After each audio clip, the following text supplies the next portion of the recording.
Vamos a comenzar entonces, hermano, hablando de este tema, el abuso espiritual. No sé si sepan, hermanos, pero este año fue un año de muchos escándalos en diferentes iglesias, especialmente acá en los Estados Unidos. Hubo muchos escándalos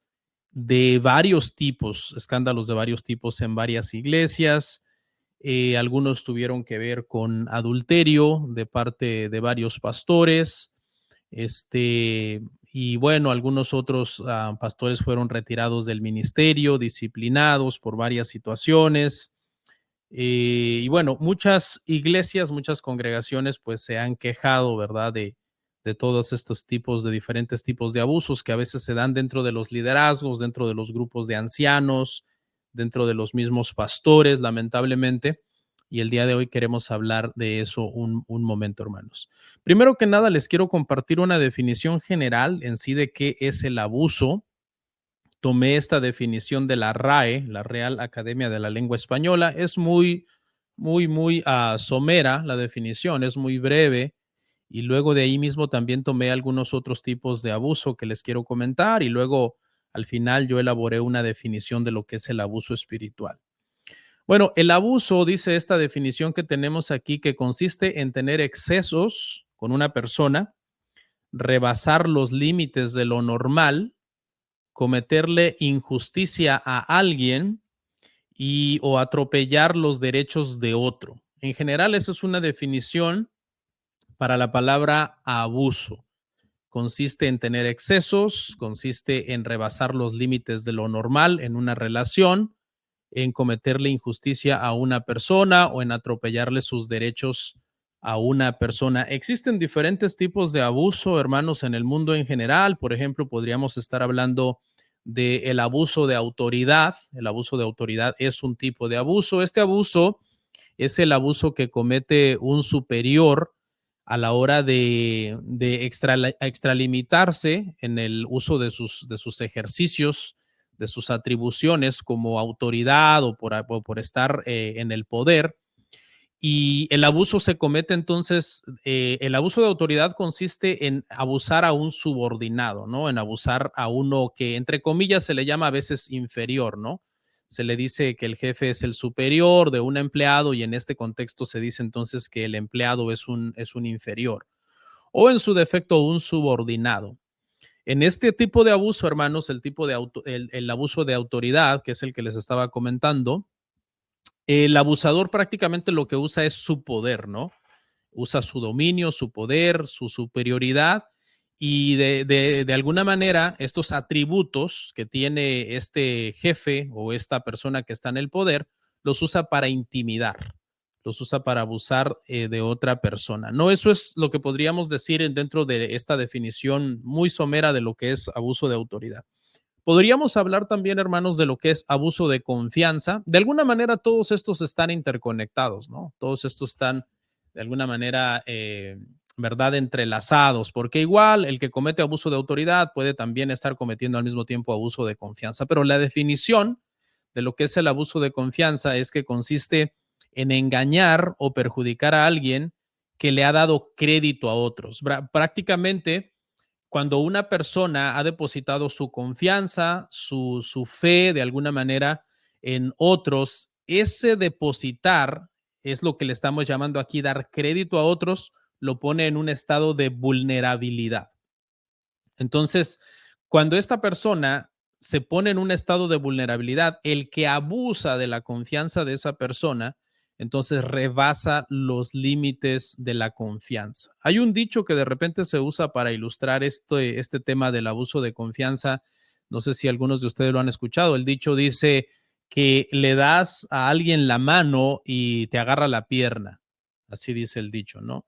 De alguna manera lo que este dicho busca ilustrar es de que tú has dado un cierto nivel de confianza a la gente, le has puesto ciertos límites y ellos vienen y los rebasan, pasándose de entonces de que tú les has extendido la mano a tomarte de la pierna, ¿no? Está lo que también se conoce como el abuso sexual. Aquí les estoy dando, antes de entrar a la definición de abuso espiritual, hermano, primero les estoy dando una definición de abuso en general y luego tres ejemplos.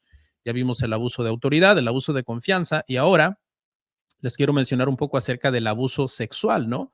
Que también consiste en que el abusador usa la fuerza o la violencia para obtener que sus deseos sexuales sean satisfechos. Esto es lo que hace el perpetrador del abuso. Obviamente pone en una situación vulnerable a otra persona y le abusa, ¿no? También la violación o el abuso sexual puede ser por medio de la manipulación o la intimidación. No siempre hay violencia física.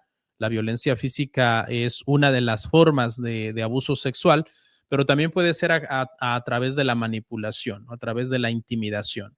Y consiste entonces en que el abusador va a tratar de satisfacer de una manera ilícita sus deseos sexuales, abusando de aquella persona que está en un estado de vulnerabilidad.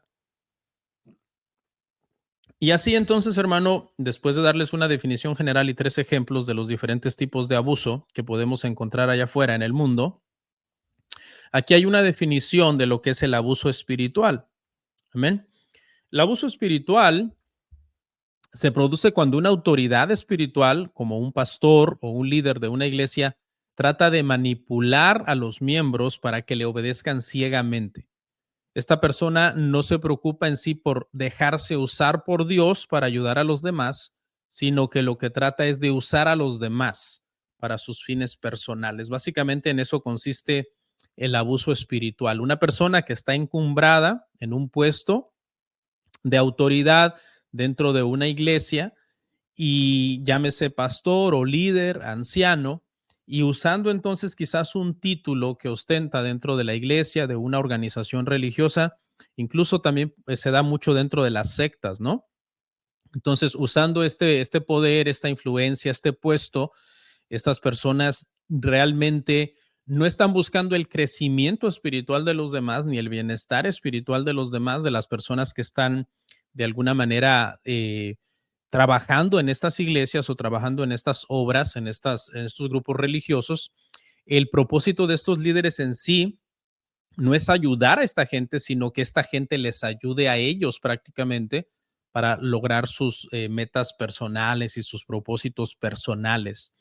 Muchos de estos líderes prometen muchos beneficios a las personas con el propósito precisamente de manipularles. Les pueden prometer beneficios como prosperidad económica, salud, bienestar en todos los ámbitos, crecimiento espiritual, etcétera. Pero por lo general, cuando las personas, cuando los cristianos están debajo de la sombra de un liderazgo abusivo, pues no van a recibir todas estas promesas. Estas promesas son hechas meramente con el propósito de lograr que los que están siendo abusados accedan a hacer todo tipo de cosas que se les está pidiendo, a dar todo tipo de cosas que se les está pidiendo que den, llámese dinero, llámese tiempo, llámese posesiones, etcétera. Y todo esto entonces tiene ese propósito. Ese es el abuso el abuso espiritual dentro de una organización religiosa, de una iglesia. Aquí hay una pregunta interesante. La pregunta es, ¿podríamos encontrar advertencias en contra del abuso espiritual en la Biblia? Y la respuesta es sí. Me gustaría compartirles por lo menos 2 pasajes dentro de los cuales yo puedo alcanzar a ver que el Señor advierte en contra de este tema del abuso espiritual. Y un primer pasaje es este, Segunda de Pedro, capítulo 2, verso 1 al 3. Lo voy a leer. Por ahí resalté las partes que creo son clave para que podamos hablar un poquito del abuso espiritual desde la perspectiva de las Escrituras. Dice la palabra del Señor así, dice, pero hubo también falsos profetas entre el pueblo, como habrá entre vosotros falsos maestros que introducirán encubiertamente herejías destructoras y aún negarán al Señor que los rescató, atrayendo sobre sí mismos destrucción repentina. Y muchos seguirán sus disoluciones, por causa de los cuales el camino de la verdad será blasfemado. Y por avaricia harán mercadería de vosotros con palabras fingidas. Sobre los tales, ya de largo tiempo, la condenación no se tarda y su perdición no se duerme. Este pasaje, hermanos, creo yo, que nos habla del abuso espiritual. Nos presenta aquí a un grupo de personas que abusan espiritualmente de los demás. Los llama falsos maestros. El pasaje comienza diciendo, hubo falsos profetas entre el pueblo, refiriéndose al pueblo de Israel, que sufrió mucho a causa de los falsos profetas, y le dice a los cristianos del primer siglo, les dice, así como habrá entre vosotros también falsos maestros. Sufrirán ustedes también con el tema de falsos maestros. No es que solamente el pueblo de Israel sufrió con este tema de falsos profetas. Ustedes también sufrirán con este grupo que les están llamando falsos maestros. Acá surge una pregunta interesante, hermanos, y la pregunta es, ¿solo los falsos maestros abusan espiritualmente de los demás? La respuesta es no. Creo que aún un predicador de sana doctrina puede acabar abusando de los demás. Es cierto que es más común que el abuso espiritual se dé dentro de los falsos maestros, pero no descartemos que muchas veces también, lamentablemente, han salido en las noticias que maestros que se les ha considerado de sana doctrina han de alguna manera también cometido ciertos tipos de abuso espiritual a las personas. Personalmente creo yo que hay ciertos grupos el día de hoy que están más propensos, obviamente, a cometer abuso espiritual. Personalmente, yo creo que el movimiento el movimiento de apóstoles y profetas principalmente están muy como propensos a abusar de los demás, precisamente por el falso título que ostentan y que supuestamente les da como una postura más elevada sobre los demás. Considero que eso es muy peligroso, ¿no? Pero veamos en este pasaje, menciona por lo menos dos tipos de abuso este pasaje, ¿no? Menciona en primer lugar el abuso que consiste en no enseñar la verdad, porque estos falsos maestros dice que lo que enseñan son herejías. Entonces, una forma de abuso a las demás personas, hermano, es no enseñarles la verdad. Es una forma de abuso, porque las personas invierten tiempo, invierten esfuerzo, invierten dinero para estar en la iglesia. Mucha gente viaja de largas distancias, madrugan, gastan en gasolina, gastan en movilizar a toda su familia. Ellos creen ingenuamente que están yendo a un lugar para aprender de la palabra de Dios, pero resulta que lo que se les está predicando no es la palabra de Dios. Dice aquí el apóstol Pedro que a lo que se dedican estos falsos maestros es en sí a introducir encubiertamente herejías destructoras dentro de la iglesia. Entonces, muchas veces esos sermones y esas charlas que dan esas personas en realidad ni son palabra de Dios. Y esta creo yo que es una forma de abuso, hermanos, dentro de la iglesia. Es lamentable, pero el día de hoy, pues lo que menos se encuentran muchas veces son exposiciones bíblicas, ¿no? Exposiciones de pasajes bíblicos, y lo que más abunda son charlas que no tienen muchas veces nada que ver con las escrituras. Solamente se toma algún pasaje, se saca de contexto, se da una especie como de charla, de meditación o algo así, y realmente pues yo lo veo como una forma de abuso. No sé qué usted opine, si quiere ahí comentar en el chat, ¿no? Pero esa es una. La segunda forma de abuso que menciona este pasaje dice, y por avaricia harán mercadería de vosotros. Esta es una forma de abuso también. Básicamente estas personas basan su ministerio en pedir, ¿no? En pedir dinero, en constantemente estar explotando financieramente a las personas. Para estos líderes que cometen este tipo de abuso espiritual, prácticamente su ministerio, el único fin que tiene en sí es juntar dinero. Esta es una de las formas de abuso, creo yo, más comunes el día de hoy en lo que es el evangelicalismo moderno, ¿no? Entonces, por lo menos vemos en este pasaje estas cosas que resalté ahí en amarillo, que hay varios falsos maestros que se dedican al abuso espiritual. Una forma de abusar de los demás es enseñarles herejías destructoras, desviarlos de la verdad, y otra es hacer mercadería de ellos, es decir, verlos prácticamente como un producto, el cual simplemente es usado con fines económicos, con fines financieros.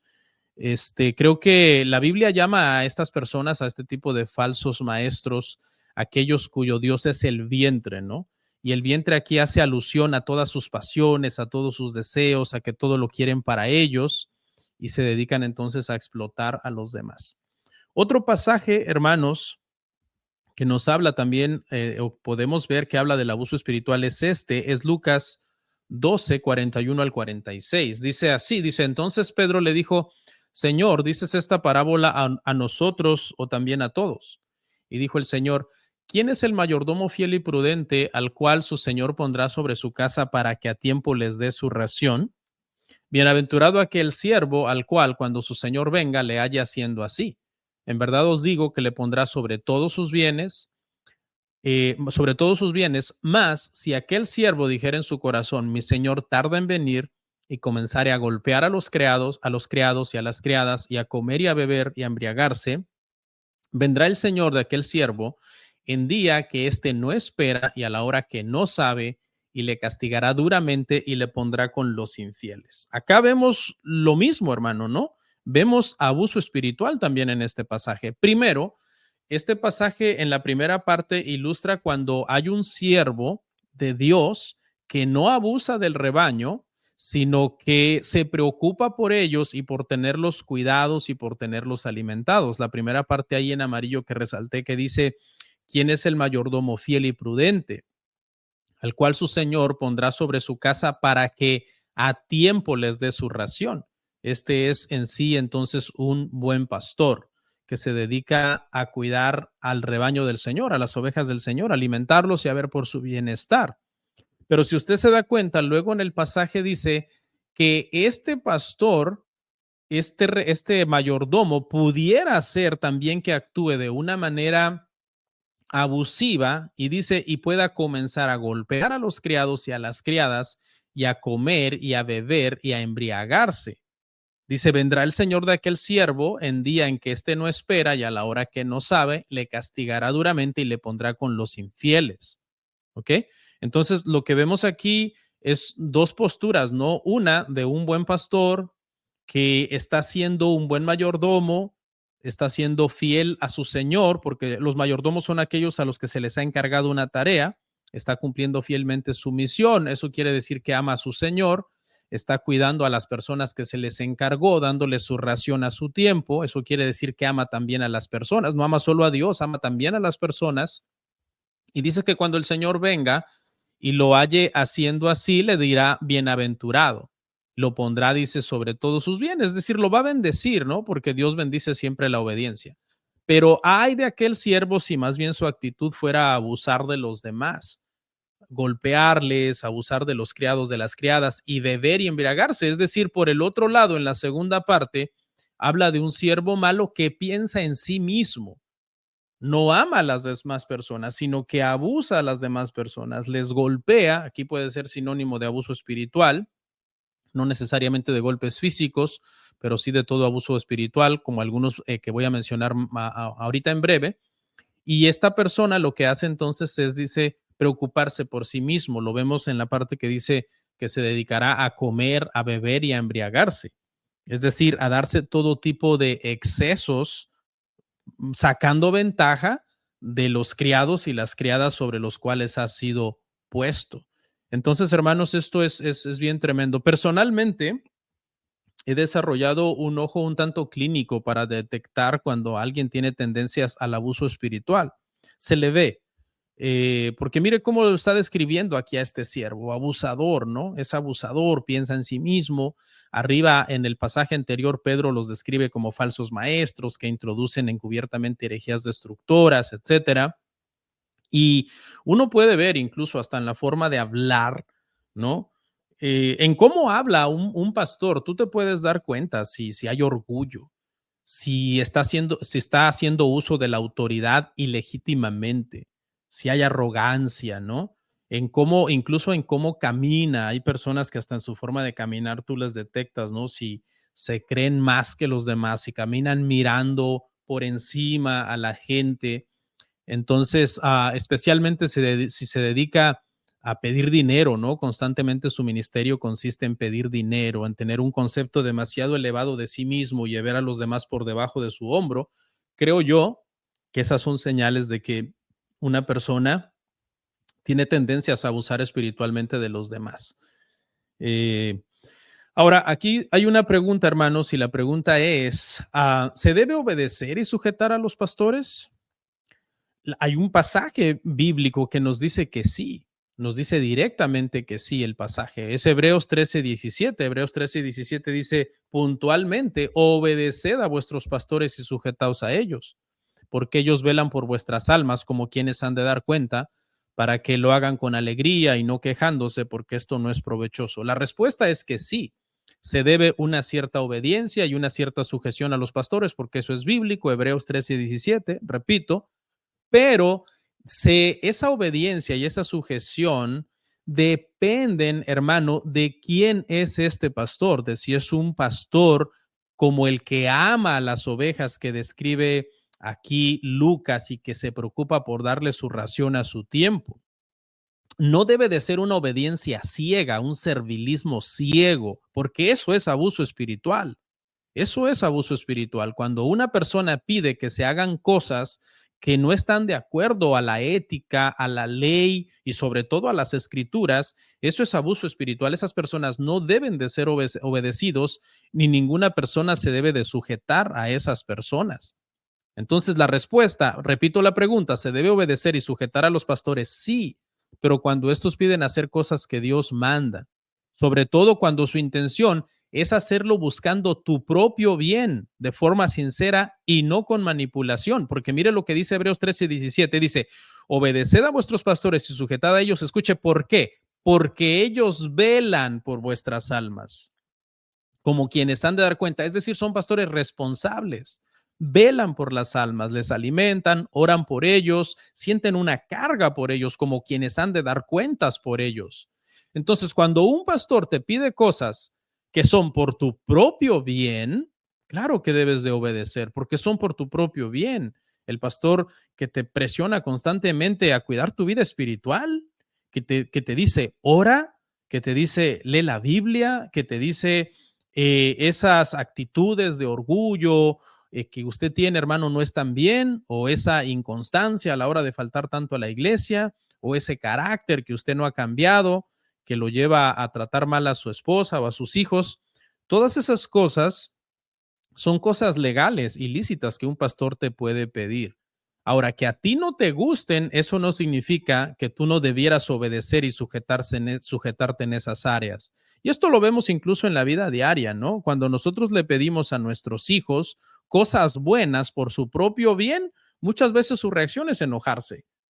Tú le estás diciendo cosas como, cuida tu salud, veo que tu alimentación no está bien, o haz más ejercicio, o tu higiene personal, y haces ese tipo de comentarios. ¿Por el bien de quién los haces tú como padre? Por el bien de ellos, por el bien de tus hijos, y se molestan algunas veces, ¿no?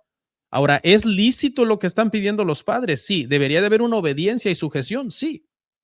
Eso mismo, si lo interpolamos al tema de los pastores, aplica de la misma manera. Todo pastor que es un buen pastor y que te pide cosas por tu propio bien, porque está velando por tu alma, como quien ha de dar cuenta por tu alma, debe de haber una obediencia y una sujeción entonces bíblica a esas personas. ¿Ok? Ahora, en la parte que sigue, hermano, que es la parte final, los podcasts yo los he reducido, comenzaron siendo como de 1 hora y 40 minutos y he tratado de irlos haciendo de 30, 35, 40 minutos. Así que con esta parte vamos a terminar y le quiero hablar por lo menos de 5 prácticas que yo considero que tienen tendencia al abuso espiritual. Y esta es la primera, los de la paternidad espiritual. Esta práctica, hermanos, sacada de contexto de algunos versículos de la Biblia, creo yo que se presta para el abuso espiritual. No, estos son los que piden, estos son los que piden que el pastor le llamen padre, ¿no? Dicen al pastor le tienen que llamar padre y a la esposa del pastor le tienen que llamar madre. Y yo conozco muchos dentro de este movimiento. Dentro de este movimiento de la famosa paternidad espiritual hay muchísimo abuso espiritual. Le llaman, aquí en Estados Unidos le llaman al pastor, le llaman dad, y a la esposa del pastor le llaman mom. Y estaba escuchando el otro día en una de estas iglesias que precisamente hay un escándalo ahorita porque están acusando al pastor de haber robado a varios miembros de la iglesia porque les pidió dinero prestado y no se los quiere pagar. Y el lema de este pastor dice que es así: si me llamas pastor, te voy a tratar como oveja, pero si me llamas padre, te voy a tratar como hijo. Entonces prácticamente te están diciendo, tienes más beneficios en llamarme padre que en llamarme pastor, porque si me llamas padre, te voy a tratar como un hijo. Y ya sé lo que algunos quizás piensen por ahí, pero pastor, Pablo llamó a Timoteo hijo en la fe. Sí, pero tú no eres Pablo y yo no soy Timoteo. Entonces, estos pasajes que de repente tienen su contexto y haciéndoles una exégesis, etcétera, no dicen que a mí los hermanos de la iglesia me llamen dad y que a mi esposa la llamen mom, pero muchas veces se usan todas estas estrategias para tener de alguna manera un control exagerado sobre las personas, manejarles y moverles prácticamente como a hijos y tener un control y un dominio exagerado incluso en la toma de decisiones personales de la gente. Personalmente creo que este movimiento de la famosa paternidad espiritual se presta mucho al abuso espiritual. ¿Cuál más? Creo yo que es una forma de abuso espiritual. Los que dicen que Dios les habla directamente para decirles a otros qué hacer. Esto es bien peligroso porque si tú crees en esas cosas, ¿cómo puedes saber si es verdad o no lo que te están pidiendo? Si viene de Dios o si se le ocurrió a la persona. ¿Ok?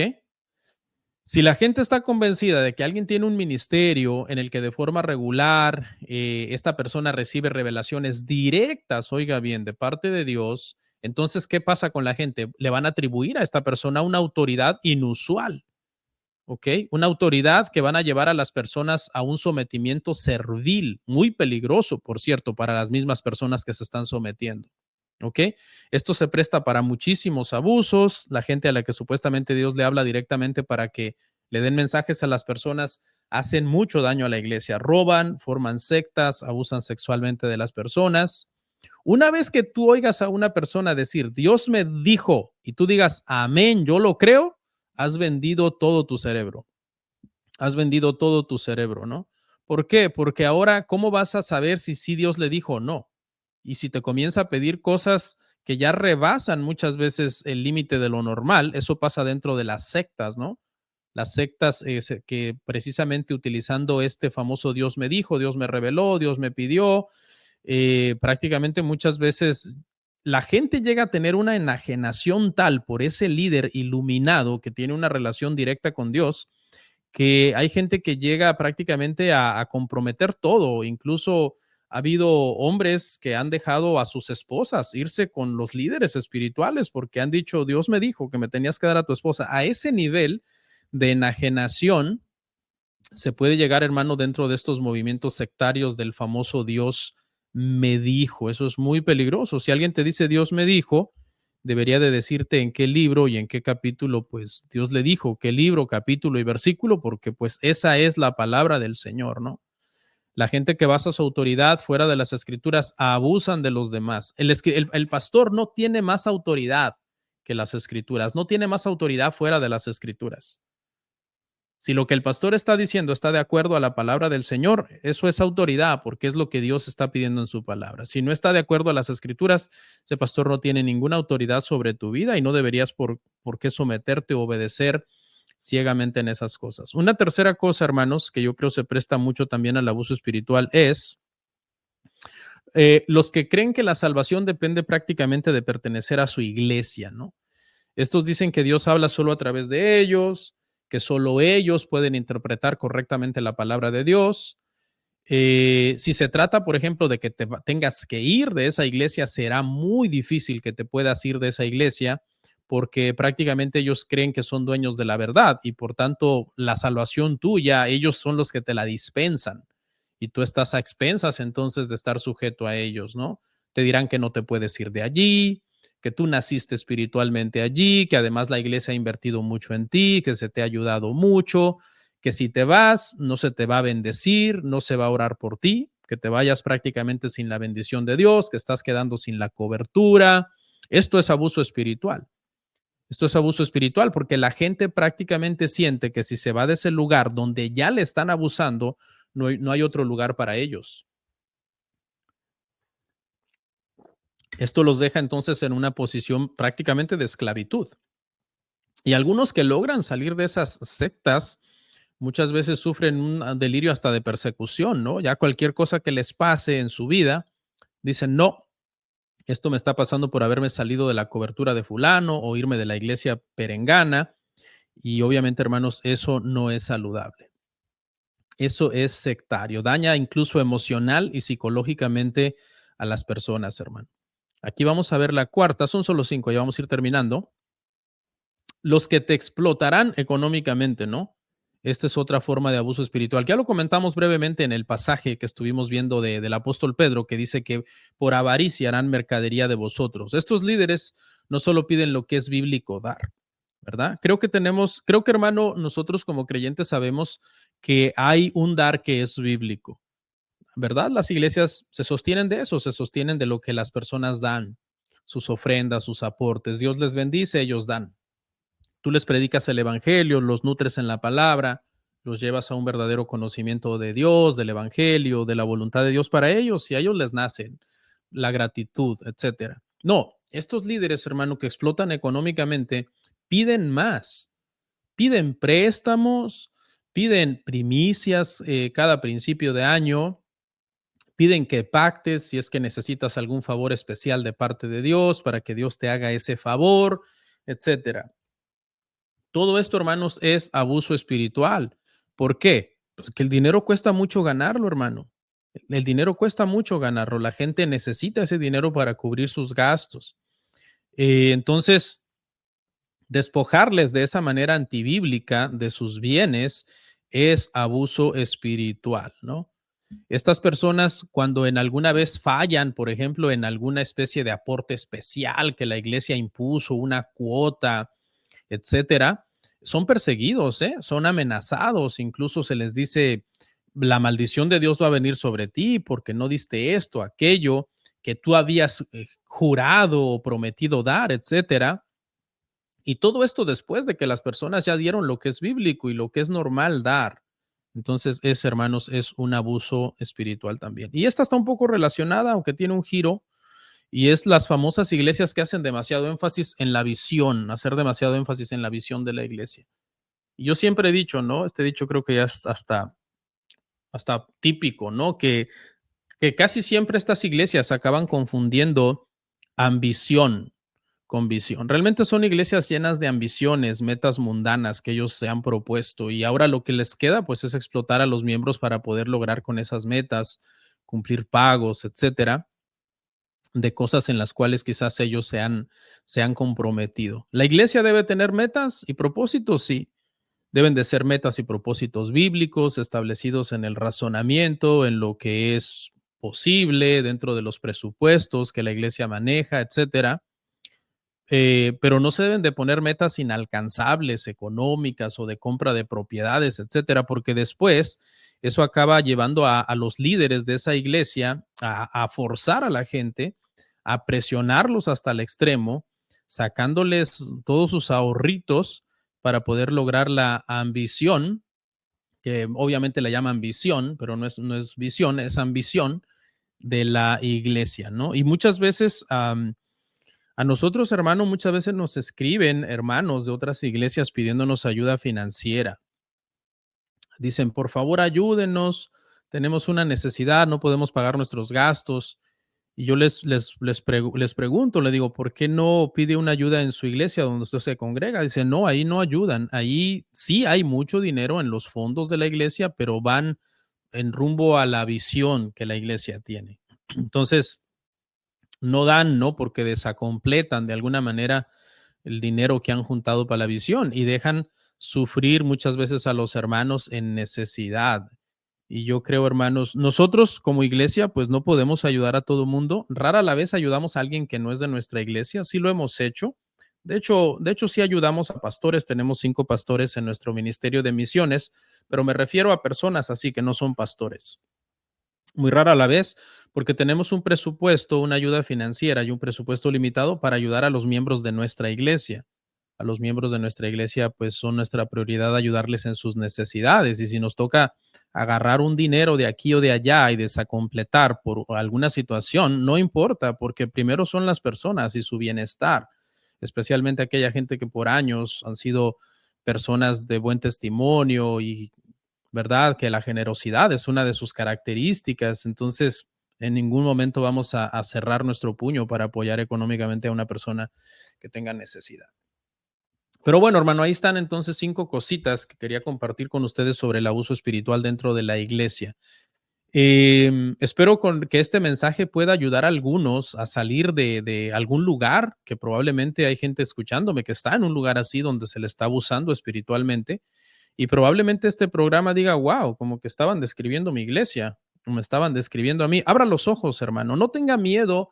Eso de que si tú te vas a ir de allí, quedas sin cobertura, sin bendición, sin oración, eso es mentira, hermano. Créeme, hay muchísimas iglesias saludables donde tú te puedes ir y hasta vas a decir, wow, tanto tiempo estuve esclavo, tanto tiempo me estuvieron explotando, abusando, ni me estaban enseñando la Biblia, yo pensando que si me iba a ir de ahí no había dónde ir y hay tantos lugares donde ir y tantas opciones donde ir. Así que no tengas ese temor servil que no viene de Dios a un líder espiritual abusivo que lo que está haciendo es abusar de ti. No, su principal preocupación no es tu crecimiento espiritual y tu bienestar, sino su principal preocupación es el bienestar de él y te está usando a ti nada más como un instrumento ahora sí para poder lograr sus propias metas y propósitos personales. Hay esperanza. Sacúdete de ese abuso, te puedes ir de ese lugar. Em, y puedes encontrar un lugar donde haya palabra de Dios, donde seas bendecido, donde no seas explotado, donde seas ayudado a crecer espiritualmente. Es cierto que hay muchas iglesias abusivas y muchos líderes abusivos, sí, pero eso no quiere decir que todas las iglesias son así, que todos los pastores son así. Hay hombres que de verdad aman al Señor, aman a las almas, aman la iglesia, aman la palabra de Dios, se dedican a predicar la palabra de Dios, y esas son unas excelentes opciones para ti, para buscar del Señor, congregarte, poner tus dones al servicio del Señor.